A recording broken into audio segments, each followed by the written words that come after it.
J'ai trouvé le forum le plus sombre de Montréal.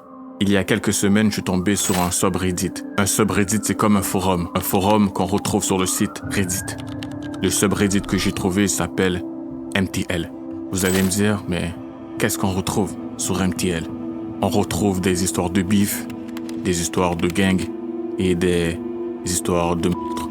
En fait, c'est un espace où tout le monde peut dire des informations sur qu'est-ce qui se passe dans les rues de Montréal. Dans cette vidéo, on va s'incruster dans le forum le plus obscur de Montréal. Le forum le plus sombre de Montréal. Aujourd'hui, nous sommes sur Reddit dans le groupe MTL. Il y a beaucoup d'informations là-dessus, beaucoup de trucs par rapport au crime. Et donc, dans cette vidéo, on va explorer tout ça. L'un des hommes les plus recherchés du Canada est québécois. Il est recherché pour meurtre. Il aurait supposément ôté la vie de rappeurs montréalais. Brian Fuentes Gramajo fits that bill.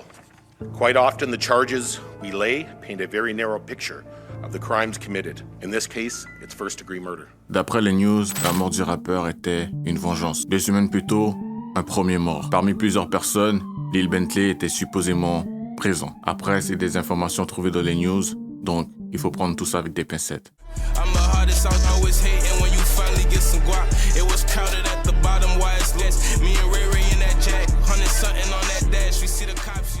And Jen, we can now confirm that this shooting is a fatal. There is one person that was shot here at 6:13 in the morning. That's the time that police got the call to come here.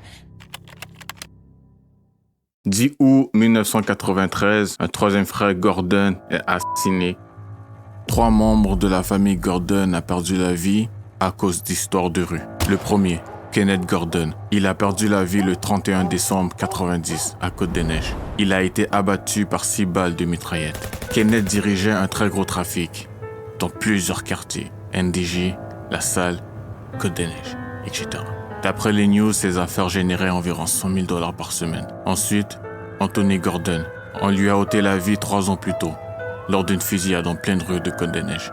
Enfin, pour terminer, Harold Gordon. Ça a été le 3e à perdre la vie. La famille Gordon dirigeait un gang puissant, mais malheureusement, cette vie mena souvent en prison ou à la mort. Gregory Woolley. Pendant longtemps, Woolley a été figure du crime organisé noir du Québec. Il a fait une alliance entre Mafia et Hells Angels. Il est mort devant sa femme et son nouveau-né. Ok, ça c'est quand même ouf. Fait intéressant, Woolley organisait des réunions de chefs de gang de rue. Donc son objectif c'était vraiment de créer une espèce de connexion entre toutes les Bloods, les Crips, avec les Hells Angels et la famille Risotto. Donc lui, il voulait vraiment unir les Québécois, les Haïtiens et les Italiens. Aussi, lors d'une enquête, donc c'était une enquête qui s'appelait le projet Mago Massif. Il a été établi qu'il avait vendu près de 200 kilos de cocaïne dans le secteur Hochelaga-Maisonneuve. Juste à Hochelaga, en 4 ans, donc entre 2011 et 2015, le mec a vendu près de 200 kilos de cocaïne. Mom Boucher, qui était le chef des Hells, aimait beaucoup Woolley. Il voyait une opportunité de rallier les gangs de rue avec les motards pour travailler sur le marché des stupéfiants parce que Woolley, c'est quelqu'un qui est issu des gangs de rue. Le parrain de la mafia, Vito Rizzuto. Et Woolley et M. Rizzuto ont été incarcérés ensemble au pénitencier de Sainte-Anne-des-Plaines pendant 3 mois. La vague d'extorsion s'étend aux vendeurs de véhicules. 4 commerçants de la Rive-Nord qui se sont fait demander pas quelques milliers de dollars, des centaines de milliers de dollars. Ça se passe au début du mois d'octobre, près du chemin Gascon à Terrebonne. 4 commerçants détaillants de voitures usagées se sont fait demander de protection. 200 000 $. Ok, wow. Ils demandent 200 000 $, sinon ils vont cramer ta compagnie de voitures. Voilà le procédé de l'extorsion. Première étape, un homme cagoulé rentre dans un concessionnaire automobile.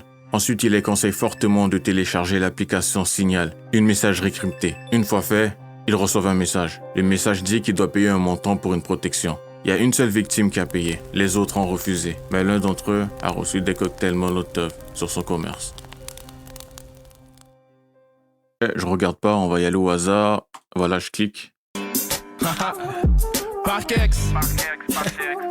Yo, Mais gros, je continue à rap le 80. Toutes les 4 saisons, cette réalité de loin, je la voyais. Je suis pas un artiste, je suis un voyou, tu peux le confirmer avec mon dossier. Plus de suspense, shout-out au gars qui m'envoie de la cantine malgré les circonstances, équipe soudée. Achète tabac et je fais du ton sous dos, y'a ma sortie, je te promets c'est qui t'arrivera. La business roule, c'est une bonne nouvelle, c'est une bonne nouvelle. Et le 30 décembre, on m'a arrêté comme cadeau de bonne année. Ma prochaine femme doit être comme moi, je veux pas d'une bonne à rien. Le payback se fera à la face cash et grâce à un bandana. Goons intro, franchement, pas mal du tout. J'ai bien aimé le délire que, tu vois, le mec est, à part forcément de l'autotune comme tous les rappeurs de la nouvelle génération, il est vraiment resté dans le rap pur. J'aime bien le flow aussi. Donc, franchement, pas mal. Les gars, je pense qu'on va terminer cette vidéo là-dessus. On était sur le Reddit de MTL. Donc, je vous conseille d'aller regarder. C'est plutôt cool. Moi, je regarde de temps en temps, juste voir qu'est-ce qui se passe. Je reçois des notifs. Je regarde, je me renseigne et j'apprends beaucoup de trucs. Donc, j'espère que vous avez aimé ce genre de vidéo assez tranquille, assez relax. Dites-moi dans les commentaires. Si c'est quelque chose qui vous intéresse, je vais continuer d'en poster en attendant les grosses vidéos juste pour avoir du contenu, tu vois, de temps en temps. Et on se dit à la prochaine pour une nouvelle vidéo.